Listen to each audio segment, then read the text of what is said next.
Mire, el presidente Andrés Manuel López Obrador consideró ayer que el uso de artefactos explosivos contra policías allá en Tlajomulco de Zúñiga, en Jalisco, buscan sembrar terror, miedo en la sociedad, pero rechazó, eso sí, rechazó calificarlos como un acto terrorista.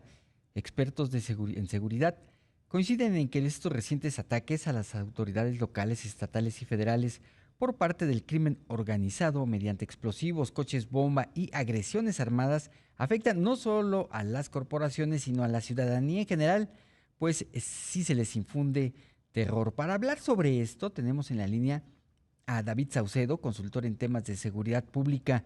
David, ¿cómo estás? Buenos días. ¿Qué tal, Tocayo? ¿Cómo estás? Qué gusto saludarte, a la auditorio de tus órdenes.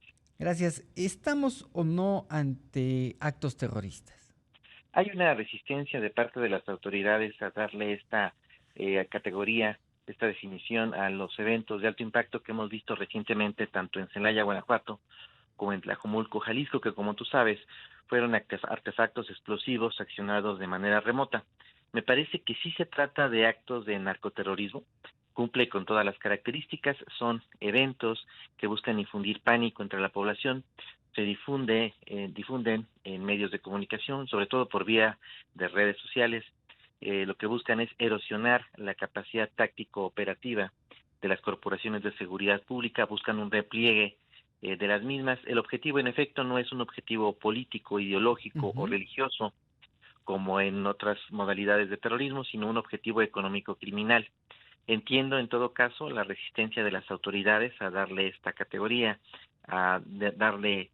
llamarla por su nombre, como acto de narcoterrorismo, por la imagen que proyecta a nivel internacional y porque se enciende un debate en los Estados Unidos con relación a si los cárteles de la droga mexicanos tendrían que recibir esta clasificación de organizaciones terroristas, lo que eventualmente podría provocar presiones en el sentido de que efectivos norteamericanos llegaran a México para poder combatir a estas organizaciones tal y como lo permite y promueve su propia legislación interna. Ujú. Me parece que eso no sucederá, pero entiendo la resistencia del presidente Andrés Manuel López Obrador a darle esta definición a estos artefactos explosivos. Para mí me queda muy claro, estamos viviendo en una época muy similar a la Colombia de la década de los 90. A eso quería llegar. Hay dos momentos, yo alcanzo a ver dos momentos en la historia de la formación del terrorismo. Una, esta que mencionabas, estos fines políticos o religiosos por los que se cometen actos de este tipo. Y con el tiempo se integra este factor de narcoterrorismo. Lamentablemente, hay que mencionarlo, pues el ejemplo es Colombia, porque es en donde empieza a haber este tipo de actos. ¿Qué se busca en el fondo con con actos de este tipo cuando no son ni los políticos ni los religiosos? No solo el infundir miedo, imponer qué por parte de estos grupos criminales, David. Se obtienen varias ventajas, David, de manera paralela. En primer término, sí se logra que la ciudadanía tenga menos confianza en las autoridades ante la imposibilidad de detectar o evitar que se den este tipo de eventos. En segundo término, la colocación de bombas pues es realmente económica, son de fácil armado, generan un daño lo suficientemente importante para disminuir las capacidades de fuego de cárteles rivales o bien de las instituciones de seguridad pública. Lo que hemos visto es que la colocación de estos artefactos provoca que las corporaciones de seguridad incrementen sus tiempos de respuesta ante un llamado de la ciudadanía, ante la posibilidad de que haya un cadáver, un vehículo abandonado, un evento de alto impacto, alguna balacera. Las autoridades, temerosas de que pueda tratarse no de un evento, sino de una trampa, Ujú. retrasan su llegada. Incluso ante la inexistencia de protocolos y también de equipamiento para poder enfrentar la posibilidad de una bomba, en ocasiones ya las policías estatales y municipales se repliegan ante la posibilidad de que sea una emboscada, como las que ocurrió en estos dos casos. Ujú. En el caso de Celaya, los propios delincuentes llamaron a las autoridades y los integrantes de la Guardia Nacional fueron los primeros en llegar, fueron los que abrieron el coche bomba y quienes le detonaron. En el caso de Tlajumulco fue una llamada falsa de cadáveres que habría en una zona, llegan integrantes de la Fiscalía Estatal y los delincuentes accionan el artefacto explosivo. Entonces lo que vemos es una táctica que también infunde no solo pánico entre la población, sino también miedo entre las propias corporaciones de seguridad pública. Se consigue todo al mismo tiempo. Finalmente te diría que estos artefactos permiten que quienes los colocan salgan ilesos y puedan Ujú. escapar de la acción de la justicia, ya que el calor y la onda expansiva elimina huellas dactilares, elimina el ADN de los cabellos, es decir, son artefactos económicos, fáciles de armar y que permiten que los delincuentes que las colocan y las hacen estallar puedan escapar. Ujú.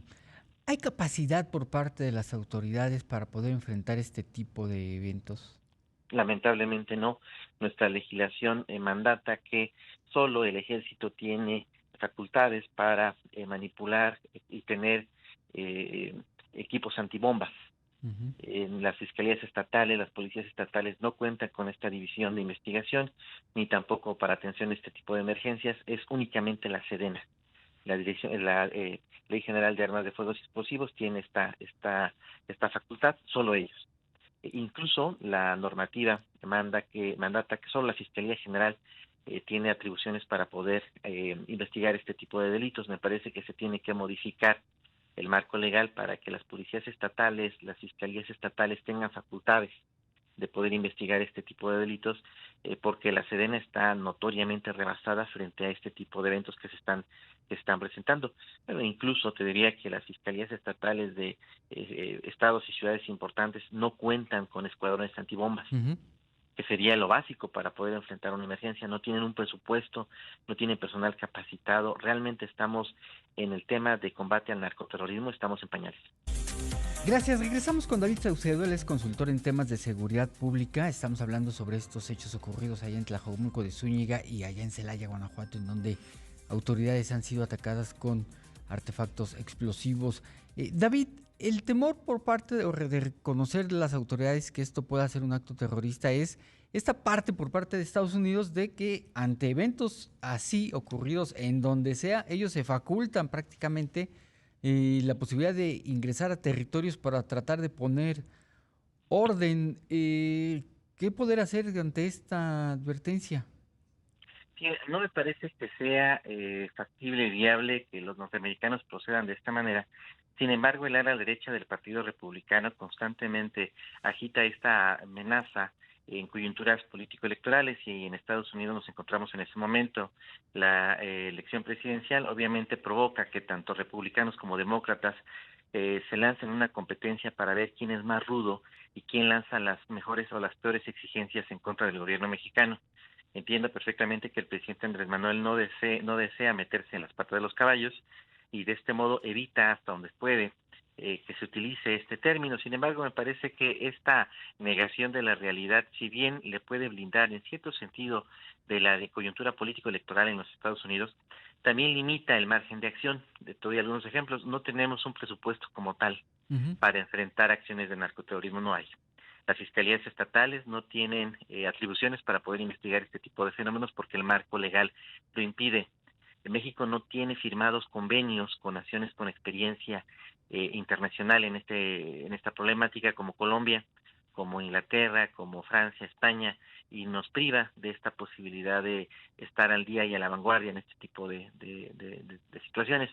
Incluso te diría que el programa Ángel, dado a conocer hace poco por un Marcelo Ebrard, en donde trató de vendernos una especie de espejitos tecnológicos, menciona la utilización de drones para combatir a la inseguridad, pues resulta que varios cárteles utilizan drones desde hace años y con cargas explosivas, Ujú. es decir, vamos dos pasos atrás de lo que hace el crimen organizado. Negar la realidad no va a permitir combatir esta problemática. Algo que he detectado lo que pasó hace unos días aquí en Tlajomulco de Zúñiga, David, es que hasta el momento ningún grupo ha dicho fuimos nosotros y las autoridades tampoco se han atrevido a decir, a ver, tenemos la posibilidad de decir que fue tal grupo. En referencia, yo quiero decir, es el Cártel Jalisco Nueva Generación, vaya que ha demostrado tener esta capacidad, pero no lo han querido mencionar. Sí, por supuesto. Por la zona en la que ocurrió este evento, yo percibo que solo hay dos organizaciones con la capacidad y logística de armar un artefacto explosivo, colocarlo y detonarlo. Y solo hay dos organizaciones que a su vez que habrían tenido el deseo de afectar a la Fiscalía Estatal y evidentemente dañar la imagen del gobernador Enrique Alfaro y de su gobierno en su conjunto. Solo son el Cártel Jalisco Nueva Generación y el Cártel Nueva Plaza, que son los únicos con presencia en la zona. El Cártel Nueva Plaza es una escisión del Cártel Jalisco, Ujú, es un grupo de sicarios cuyo líder, de hecho, era el jefe de escoltas del Mencho, ujú. que se escinde y que finalmente crea su propia organización criminal y disputa contra el Cártel Jalisco en el corazón de su vasto narcoimperio, en la zona metropolitana de Guadalajara, la venta de drogas al menudeo. Solo pudieron haber sido algunas de estas dos organizaciones. Pero coincido contigo, hay por parte de los grupos de crimen organizado, en este caso en particular, una resistencia a atribuirse la autoría del atentado, no así en el caso de Celaya, en donde es claro que fue el cártel de Santa Rosa de Lima, y ellos mismos lo han reivindicado mediante mensajes que han Así es. lanzado por redes sociales. Se han ubicado nada más hasta el momento estas dos entidades, Jalisco y Guanajuato. Ahí la posibilidad de que podamos seguir viendo eventos de este tipo. ¿Y qué pasa si de repente ocurre en alguna otra entidad? De manera reciente, en efecto, solo en estos dos estados, pero a principios de año y el año pasado también otras entidades como Tamaulipas, el Ah, propio claro. Michoacán, ha habido este tipo de eventos. Lo que estamos viendo es que están resultando realmente exitosos. Me apena mucho mencionarlo, pero no hay otra manera de decirlo. Para los objetivos del crimen organizado, la utilización de estos artefactos explosivos es muy rentable. Insisto, de bajo costo, de fácil fabricación, logra un impacto mediático de inmediato e incluso el repliegue de las fuerzas de seguridad pública. Es evidente que tanto la Policía Estatal de Jalisco como la Guardia Nacional en Celaya carecen de los protocolos para poder acercarse a un escenario de crimen en donde eventualmente haya un artefacto explosivo. No contaban tampoco con las protecciones, ni siquiera con los equipos, los trajes especiales para poder hacerlo, para hacer una investigación. No hay protocolos tampoco para ello. Entonces, me parece que el crimen organizado lamentablemente continuará detonando este tipo de artefactos en virtud del impacto y rentabilidad que tiene. Una de las cosas que también hemos visto ahora en Guerrero es esta base social que ha sido generada por parte de grupos de crimen organizado. Pero ante eventos así como estos, lo que vimos en Jalisco es que muchos de los heridos, mucha de la gente que salió lastimada, es población civil. Eh, Se le puede revertir esto a estos grupos, ¿no? El decir, a ver, podríamos perder esta base social porque de alguna manera lo estamos afectando. Sí, en efecto, aunque la base social de los grupos criminales normalmente tiene tres pilares. En primer término, hay un factor de miedo, intimidación y amenaza.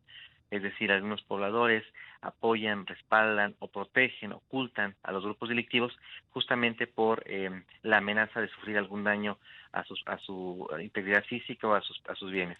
En segundo término, también hay una batería de apoyos sociales que entregan los grupos criminales en seres domésticos, Ujú. despensas, apoyos médicos, cobertura de gastos de fiestas patronales.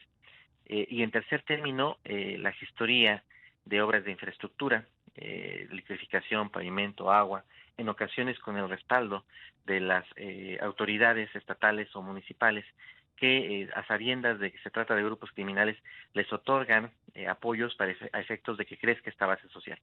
Entonces, sí se trata de una mezcla muy extraña de una Ujú. base social que sí tiene demandas legítimas, pero que son evidentemente conducidas por criminales.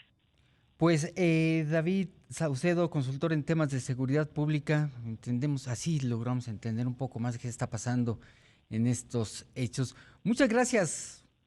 Gracias a ti, Tocayo, un abrazo. Un abrazo.